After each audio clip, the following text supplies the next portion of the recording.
वडिलांच्या का भावना त्यावेळेला अशा क्षणी? अतिशय तरुण मुलगी आणि असे हुशार आज गावागावातून येऊन आपले एअर होस्टेस होते. मला पण अपघात झाल्यानंतर समजलं.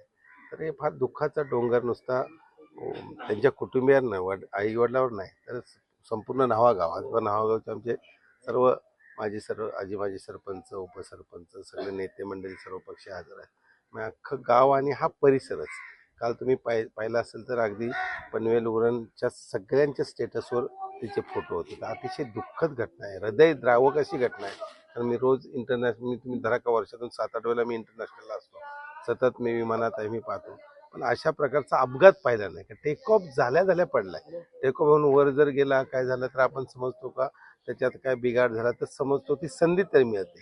पण याच्यामध्ये जस्ट टेक ऑफ झाल्यामुळे एवढा फ्यूल होता आणि पडलंय त्या जिथं डॉक्टर्स साठी रेसिडेन्स होतं किंवा हॉस्टेल होतं त्याच्यावर पडलं. म्हणजे संधी कुणाला त्याच्यामध्ये मिळाली नाही.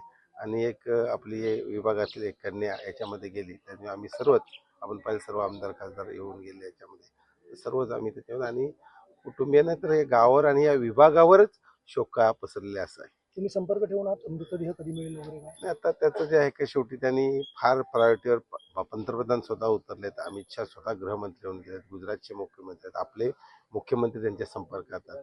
तर सर्व सरकारी यंत्रणा फार त्याच्यावर DNA टेस्ट होणं गरजेचं आहे. आई आणि मामा गेल्या, DNA टेस्टचा रिझल्ट त्याच्यामध्ये काय होईल त्याच्यानंतर ती बॉडी दिली जाईल. कारण तुम्हाला माहिती आहे का मृतदेहांची अवस्था काय आहे.